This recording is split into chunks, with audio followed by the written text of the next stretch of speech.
start the screen share.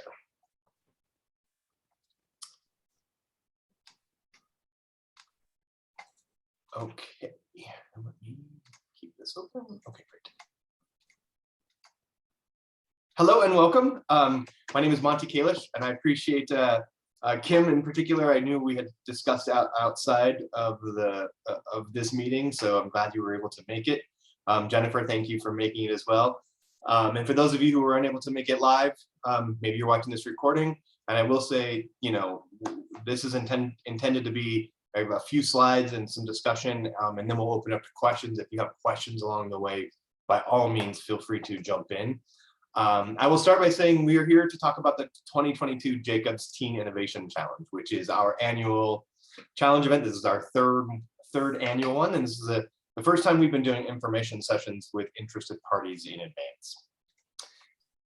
A little bit about us. We are with the Jacobs Institute for Innovation in Education at the University of San Diego. Our mission and purpose is to help empower inclusive innovation and leadership across research, development, and professional learning. And we have a number of different people on our team that do different elements of that. And frankly, the Teen Innovation Challenge is kind of a combination of all three. Welcome, Tanisha. We are glad that you're here, and feel free to jump in with any questions in the chat or chime in over video, whatever's most comfortable. We are recording this session for a few others, but we welcome you guys to ask any questions, and we're here to try to help people understand what we're doing and get you on board. So a little bit about the team. I'm sorry? I was just saying thank you for the very nice greeting. You're welcome.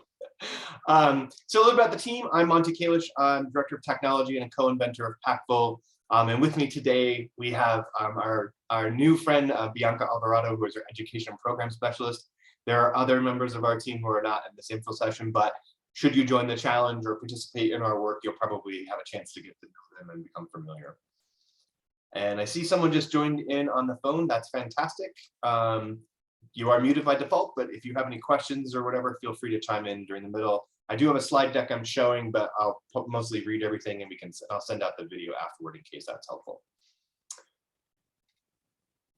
So I do want to kind of point out, and we do this through the Innovation Challenge itself, but it is important, particularly in our work, to talk about the why we're doing this. And again, we go into more detail when we actually go through the challenge event, which starts in January. But really the loss, you know, we have looked at the research related to inequitable access to innovation culture. And frankly, there's economists at economists at Stanford named Bell and Chetty who've done a bunch of research related to this. And unsurprisingly to those of us in the education space, they made mention of the fact that we are losing, you know, at least in America alone, let alone the world, we're losing billions of dollars in potential economic impact as a result of the lack of diversity in innovation. And that particularly, you know, includes women, minorities, and children living in poverty. So the focus of our work is research-based. We are really trying to move the dial in terms of access to innovation culture and skills over the long term. And so we kind of talk about those elements throughout the challenge itself. And welcome, Abraham. I see you just jumped in. This is a free-form thing, so if you have any questions or comments, feel free to drop them in the chat or come off of video, whatever works best for you. So just by way of background, you're here probably talk, you know, what is this innovation challenge thing? And so really it is a design thinking competition for teenagers and help empower them to create innovative solutions to local and global issues. So oftentimes we find that some teenagers don't feel like they have the power to really make a big impact, but we know that that's actually not true. And through the work that we do, we have a great opportunity to help them learn how to learn some innovation skills and put them into practice and do so in a very productive and positive way. So we know that, you know, teenagers in particular, when they're given access to these skills and tools and the support system, can go on and start thinking of themselves as an innovator, and that's really important. This is our third year for doing this challenge. You can see the stats from the prior years. So we started in 2020, which is a great time to start a big activity right before a pandemic. But we started in 2020, and we had a great success rate with people from all over the world. And frankly, our focus originally was thinking more about the US specifically, but it quickly became clear that we had great support and from people internationally, and that's really put us on an interesting new path. So that's where we are. So we had 1,400 students sign up the first time, 2,800 last year, and we're hoping for even more and more than that this year. But in the end, it's not about the numbers, it's really about the impact. But I do point these out here that this is a worldwide challenge where we work directly with educators and then they work directly with students locally. During the Innovation Challenge, we use a platform that we created called Pactful. Pactful is our curriculum and technology platform to help educators and students through the process of innovation. And so I do want to kind of share one of the videos here about what Pactful is. This is also an example of the types of short little intentional animations that we have in the platform to help them help students and educators understand the various phases of design thinking and kind of walk them through. This is just an introductory video.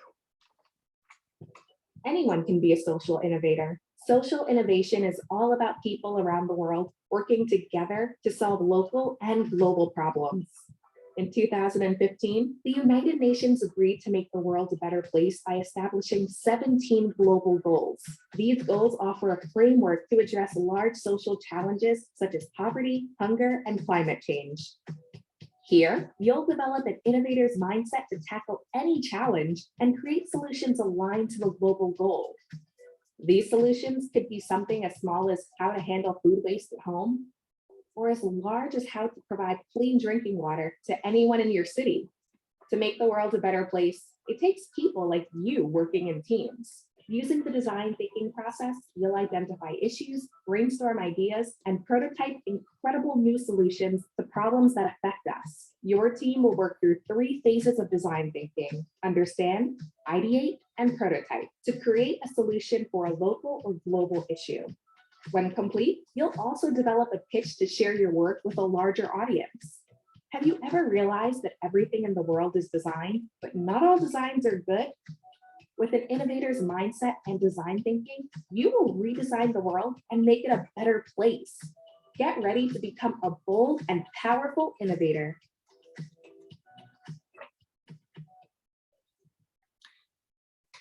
So throughout the Pactful curriculum and throughout the challenge, we do lean on design thinking. If you're familiar with design thinking, you may be familiar with the Stanford the 5-phase approach. We've actually taken those 5 phases, kind of collapsed them down into 3 phases for the teenage audience. And then we also added a pitch phase to the end because we really think that being able to tell your story is an important part of this work. So through the challenges itself, we help educators learn about these various phases. We talk to them about the activities that exist in the Pactful app. And then there's an opportunity for them to go work with students locally through the Pactful app while they begin to first understand the work that they're thinking about, brainstorm, ideate different ideas, move into the prototyping phase where they can actually bring their idea to life. And in our work, we believe that prototypes can exist in lots of different ways. So it can be physical prototypes, which I'm going to show you one example. They can be digital prototypes. They can be prototyping a service. And in fact, some of the winning teams that we had this last year really did do that. They actually, in effect, created a service model. And all of those elements are great ways of helping, is really great solutions to potential problems. We do have a pitch rubric that we use ultimately for deciding who the winners are. It's the same one that we encourage educators to use with their students and in their classrooms. And I will make a note, not everyone is in a classroom. We have, students who are in some classes, like traditional. We actually have some friends who have a design thinking class, so it fits right in with them. Others are in, interdisciplinary curricular subjects. And then frankly, we have lots who actually do this as an after-school program, either or in a club or activity. So this can really be supported in a lot of different ways. We're kind of open. We just ask adult educators are the ones that sign up. We work and communicate directly with them, and then let them work and communicate directly with the students. So these are the design thinking phases you'll see in the Pactful curriculum. I do want to show you the video from this is the final submitted pitch video of the winningest team from this last year. And I think what's really cool about this is this was done from, and we got a chance to actually interview these students after they won. And it was a team of 2 girls and 1 boy. And in particular, we talked to the teacher beforehand, actually it was co-teachers, and they said, you know, this one girl in particular wasn't really doing great in school. They weren't really sure, you know, if she was gonna, you know, be successful or hang on. And the fact that she won really started to change her mind and really gave her a lot of confidence about going forward.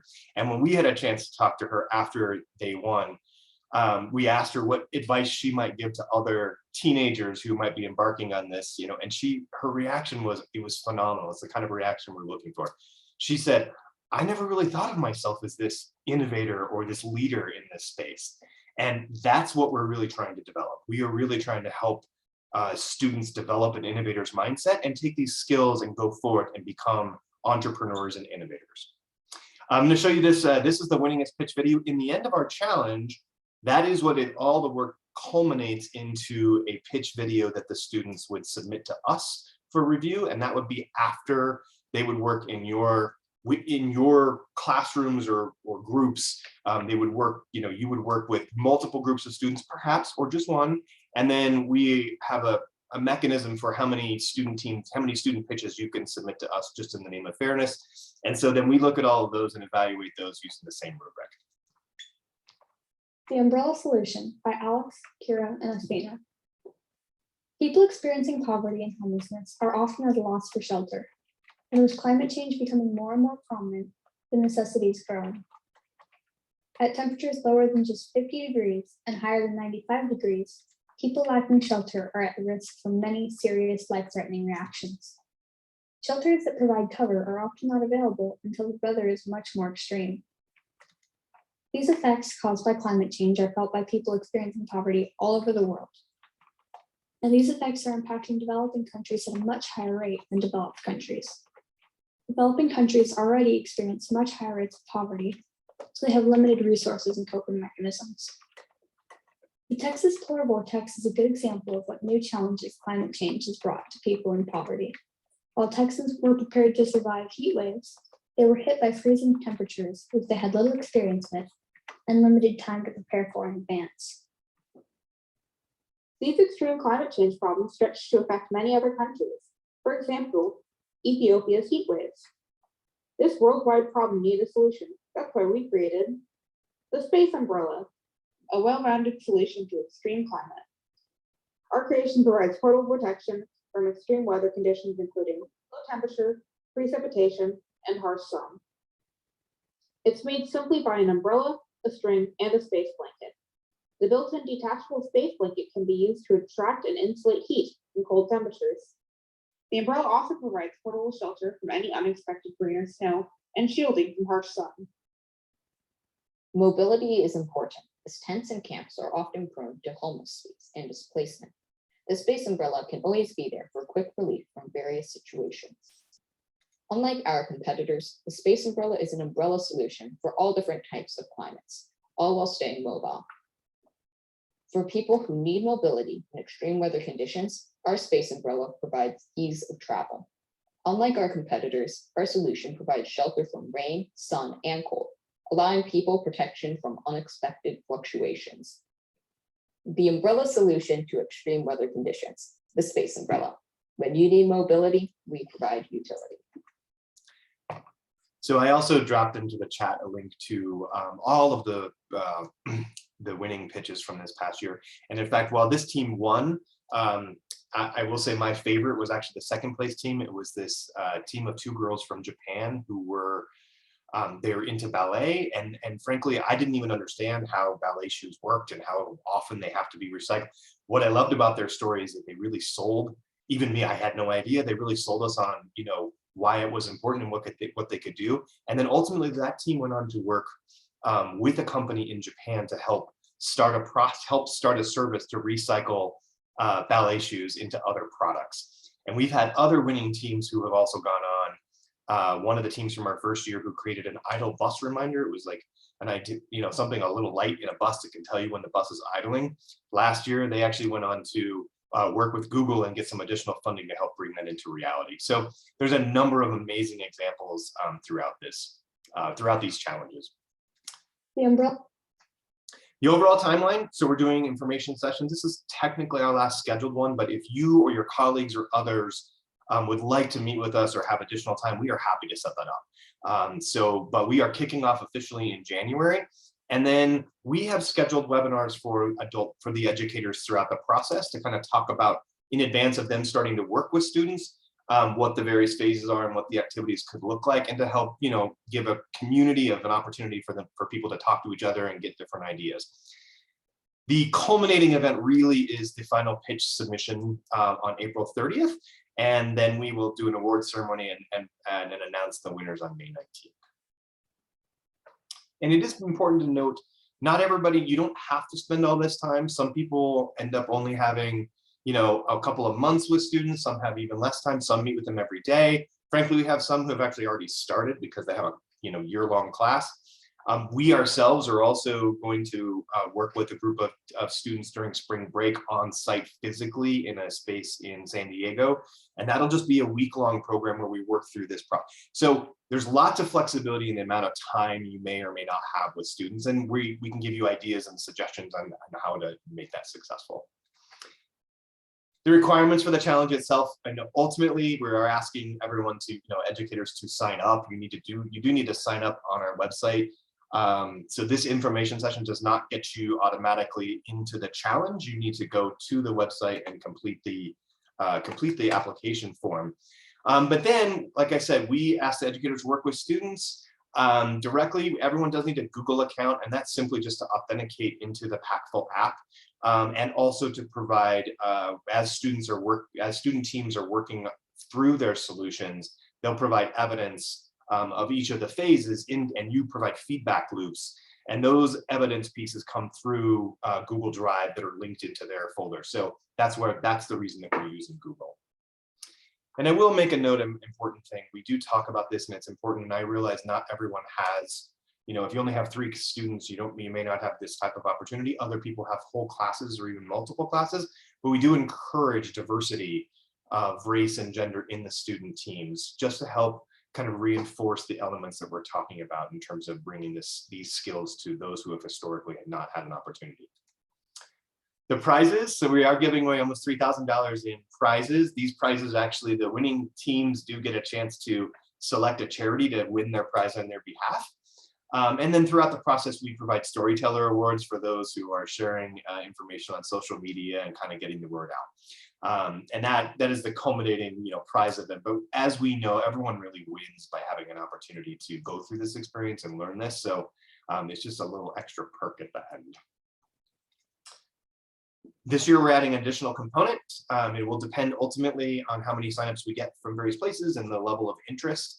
But this is completely optional. You don't have to sign up for this, but we will, for those who are interested in a virtual exchange, we will do some pairing between educators in the United States and educators outside the United States. And an opportunity then for them to work on some global competence skills and actually have a connection to students in another part of the world that they may not have had an opportunity to meet with. So we really think this is a nice addition to the program, but it is our first time doing it. And the last thing is, we're looking for everyone to help us spread the word. If it's not you, maybe it's one of your colleagues, and if it is you, maybe it's also some of your colleagues. We would really appreciate your help in getting the word out. And, really our work here is just about, we are supported by philanthropy. There's no cost to participate. And really our focus is on just trying to help you and students through this work. That is officially the end of all of the slides I have. So I'm going to go ahead and stop the recording.